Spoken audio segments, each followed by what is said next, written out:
A gente fala agora do julgamento da denúncia contra o deputado federal Eduardo Bolsonaro, do PL, por coação durante a atuação nos Estados Unidos. Vou chamar a Luísa Martins, que hoje está com a gente. Muito bom, obrigada por estar aqui conosco, Luísa. A gente sempre fica muito feliz. Conta pra gente, Luísa, então, a expectativa para esse julgamento que acabou sendo até antecipado, né? Oi, Débora, boa tarde para você, primeiramente, para todos que estão conosco. Um prazer sempre voltar aqui ao 360. Débora, inicialmente o STF marcou o julgamento dessa denúncia para o período entre os dias 21 de novembro e 1º de dezembro. E depois houve uma reconfiguração e um reagendamento, né? Uma antecipação dessa data, e o julgamento vai acontecer, então, a partir do dia 14 de novembro, terminando no dia 25. Então, é uma sessão virtual ali, aquela plataforma eletrônica que os ministros colocam ali os seus votos por escrito. E o que a gente tem de informação, Débora, deve ser um resultado unânime na primeira turma para tornar Eduardo Bolsonaro réu pelo crime de coação, que foi o crime pelo qual ele foi acusado pela Procuradoria-Geral da República em razão da sua atuação nos Estados Unidos. O procurador-geral Paulo Gonet entendeu que tanto Eduardo Bolsonaro quanto o blogueiro Paulo Figueiredo estavam atuando nos Estados Unidos para constranger o Poder Judiciário brasileiro e, de alguma maneira, colocar obstáculos, né? Tentar, de alguma forma, frear o avanço das investigações sobre a tentativa de golpe de Estado que já foi condenado o ex-presidente Jair Bolsonaro, pai do deputado, como um dos principais alvos, né? Então, esse é o contexto dessa denúncia que foi oferecida ali no fim de setembro pela PGR. E aí houve uma notificação, né, do Eduardo Bolsonaro para que ele pudesse responder a essa denúncia. Só que essa notificação, Débora, foi feita por edital e o deputado entende que deveria ter sido notificado por carta rogatória e, portanto, ele ficou em stand-by ali, né? Optou por não constituir um advogado próprio e, com isso, a sua defesa está sendo feita, por ordem do ministro Alexandre de Moraes, pela Defensoria Pública da União. E por que a gente fala que a tendência é por um resultado unânime, né, Débora? Porque a gente precisa lembrar que, atualmente, a primeira turma está apenas com 4 ministros, né? Não tem os 5 habituais. Então, fazem parte da turma Alexandre de Moraes, o relator, a ministra Carmen Lúcia e os ministros Cristiano Zanin e Flávio Dino. A turma está com um ministro a menos desde que o ministro Luiz Fux pediu transferência para a segunda turma. Fux poderia ser um voto divergente nesse julgamento da denúncia contra Eduardo Bolsonaro, mas já não faz mais parte da primeira turma e, portanto, não participará desse julgamento. E a vaga que está aberta na primeira turma é a vaga que vai ser preenchida pelo futuro nomeado, né? Pelo futuro indicado do presidente Lula, se houver a aprovação no Senado Federal. Lula, pelo que a gente tem de apuração, né, Débora? Muitas vezes a gente já falou aqui.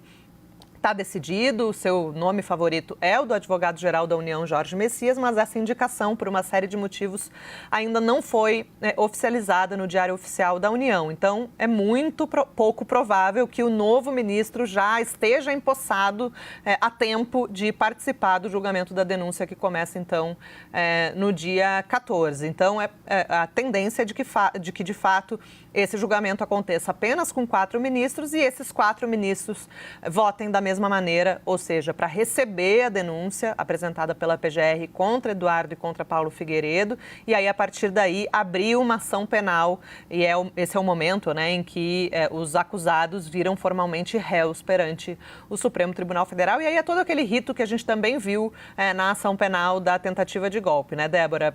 Um período aí considerável de instrução do processo, com oitiva de testemunhas, com produção de novas provas, e aí só depois, no fim da instrução, é que o STF volta a julgar o caso para ver se é o caso de condenação ou absolvição. Então, esse julgamento do dia 14 não é ainda o julgamento final, né? É o julgamento da denúncia. Os ministros vão verificar se a denúncia traz ali indícios e provas ali, evidências suficientes que apontem para o envolvimento de Eduardo Bolsonaro e de Paulo Figueiredo no crime de coação devido a essa empreitada, né, nos Estados Unidos para, segundo o próprio deputado disse inúmeras vezes e declaradamente, denunciar o que ele considera serem decisões abusivas ou com um fundo ali de perseguição política por parte do STF. Mas a tendência é de que a denúncia de fato seja recebida, que seja aberta a ação penal e que no fim de novembro, Eduardo Bolsonaro já seja formalmente considerado réu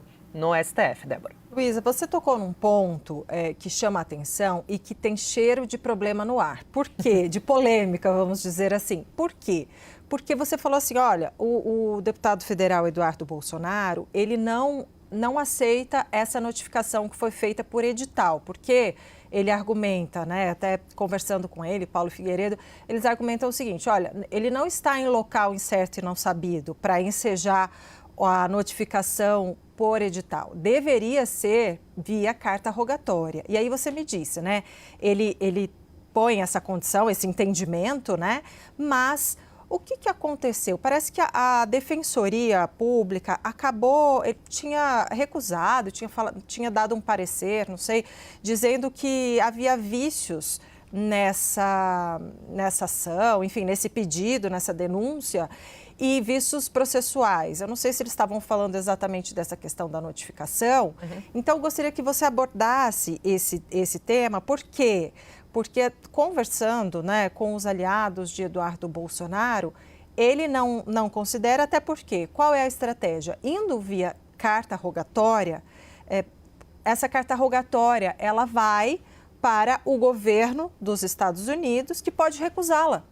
Não, e precisa, né, Débora, de a carta rogatória, salvo engano, ela precisa passar também por um mecanismo de cooperação internacional. Então, precisa ter uma interlocução mais formal entre os dois governos por meio do Ministério da Justiça aqui do Brasil. Isso atrasaria, digamos assim, né, o início do julgamento dessa denúncia. Eu te interrompi, não sei se você já tinha concluído. Não, mas concluir, é só por isso, assim. E aí, o que eles avaliam?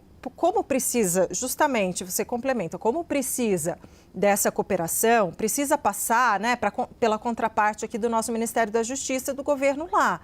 E o argumento dos aliados de Eduardo Bolsonaro é o seguinte, olha, eles vão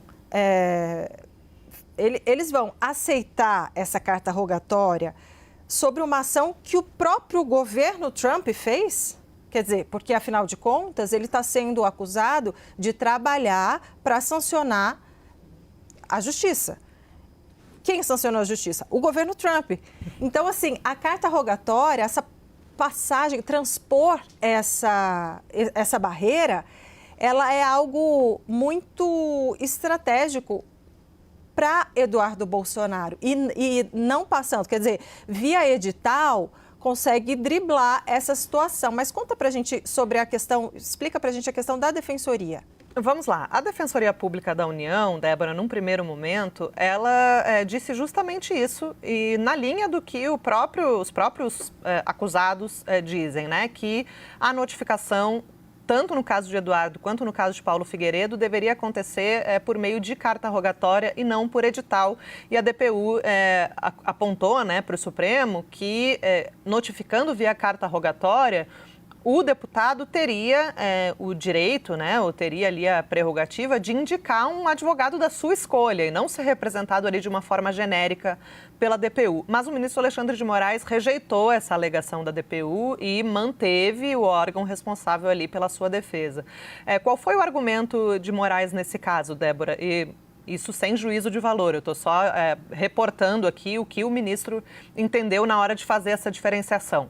Para Paulo Figueiredo, a notificação foi por carta rogatória porque Paulo Figueiredo tem um endereço fixo nos Estados Unidos, já mora nos Estados Unidos há mais de 10 anos, então ele não tem um endereço aqui no Brasil, não tem vínculos de residência aqui no Brasil. No caso de Eduardo Bolsonaro, Moraes entendeu que a situação é diferente. Primeiro porque na avaliação do ministro, Eduardo está nos Estados Unidos em um caráter temporário, porque, afinal de contas, ele continua aqui não só com um endereço registrado aqui no Brasil em seu nome, mas também endereço profissional, né, na Câmara dos Deputados, um gabinete ativo, com servidores, com tudo isso. Então, ele entende que o Eduardo Bolsonaro não está de endereço, com uma residência fixa nos Estados Unidos. Ele está lá, como ele próprio disse lá atrás, com esse objetivo, né, de denunciar aos Estados Unidos as decisões que ele considera